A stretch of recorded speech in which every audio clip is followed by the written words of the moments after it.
Hello my friends and welcome to video notes for chapter 4. This is going to be a two-part deal. So this is part 1. This will be class notes 4.1 to 4.2. We're going to start with George Washington, who was our president. Remember, he's the first president of the new United States because we now have a constitution, and how he works with his Congress. And so in section 4.1, we'll get going with a problem of money.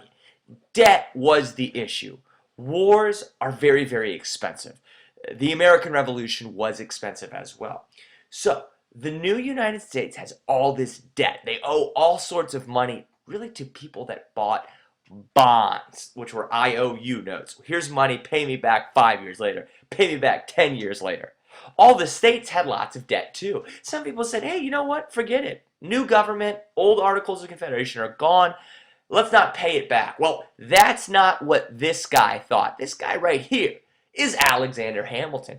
Alexander Hamilton, framer of the Constitution, totally different plan. He says, we got to pay this money back because if we don't pay our debts, no one will trust us. The American people won't trust us. Foreign countries won't do business with us. So let's pay it back. The agreement was done.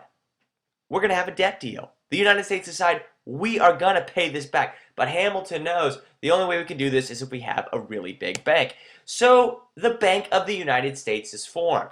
What the Bank of the United States does is it manages debt and interest payment. Whenever you get a loan, you don't just pay the loan back. You got to pay that little bit of extra, that interest. And this is going to be a way that the United States can make money. It also issued bank notes. Banknotes are important because they're going to serve as the national currency. Under the Articles of Confederation, there was no common national currency. Now there is with the banknotes of the Bank of the United States. But there were people that didn't like the bank. One was Thomas Jefferson. Thomas Jefferson, right here, had a huge issue with the bank. He said, "It's not written in the Constitution." Thomas Jefferson said, where does it say Bank of the United States in the Constitution? It's not an express power. Alexander Hamilton says, oh, no, no, no, no, no. It is an implied power. What is expressed is that the United States regulates business and has a common currency. Alexander Hamilton said it is implied, unwritten, and assumed that we're going to need a bank to do this. Well, either way, Jefferson loses, Alexander Hamilton wins, and we get a Bank of the United States. But we start to see people differing over this issue, okay? A little bit unrelated, but the new government can also tax. It taxes whiskey, puts a large tax on whiskey. Many farmers use their farm product like corn to make whiskey. They did not like this, and in western Pennsylvania, there was a whiskey rebellion. And the question to George Washington was, what you gonna do about it, George? George Washington decides to use a standing army. Here he is, right here, on horseback with troops, and crushes the rebellion. Important because it shows that in this new United States, the president isn't afraid to use the army to get the laws enforced. Whiskey rebellion. All right, I said that there was going to be new political parties. Well, here they are. First are Hamilton and the Federalists. Hamilton meaning they were led by Alexander Hamilton, this gentleman right here. Now, also in a position of power, but not as much power as Hamilton, was this guy right here. His name is John Adams. John Adams from Massachusetts. So what do they believe in? Well, the first thing they believed in is a stronger national or federal, same thing, government. More strong central government. That's what the country needs. That's number one. Number two, they're going to be located up north. They're going to be located more in the northeast, are Hamilton and the Federalists. They are in support of the Bank of the United States, of course.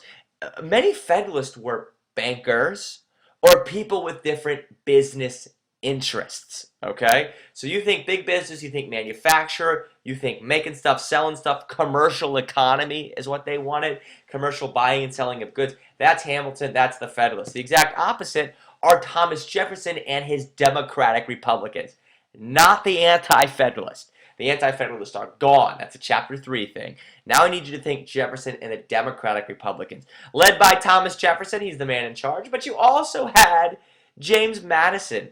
James Madison was a leading Democratic Republican.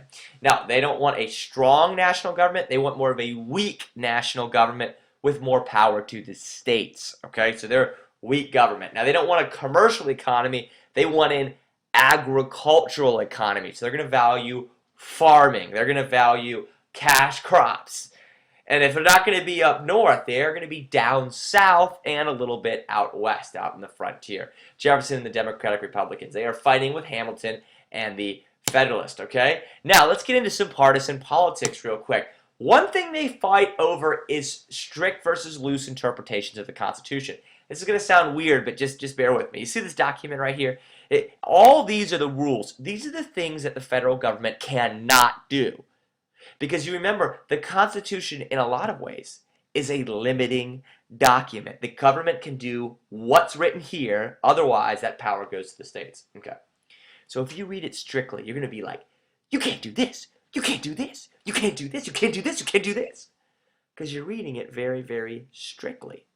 And if a strict reading states what the federal government cannot do, that will weaken the federal government. And what was the political party that weakened, asked for a weaker national federal government?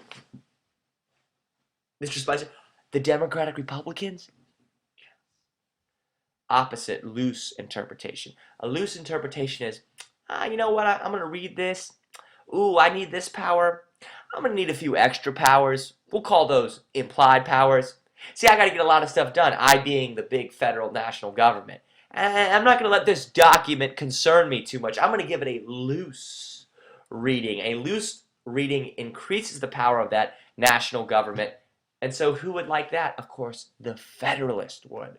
So strict is Democratic, Republican. A loose interpretation are the Federalist, okay? Okay, let's talk a little foreign policy. Now, if our first president is George Washington, he was a Federalist. There's one thing you got to know about him. He doesn't want to go to war.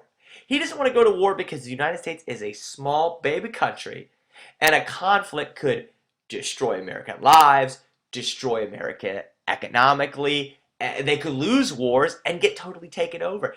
George Washington says, no. We're going to find a way to avoid war at all costs. First treaty is Jay's Treaty. Jay's Treaty is with Great Britain. You see, Great Britain and France were intercepting American ships. That's called impressment, taking them over, legally kidnapping the people that were on those ships. Also, these red dots are forts where the British were. Jay's Treaty says, okay, you guys are all going to go away. And they do go away. But that intercepting of ships, that can keep on happening. Whew.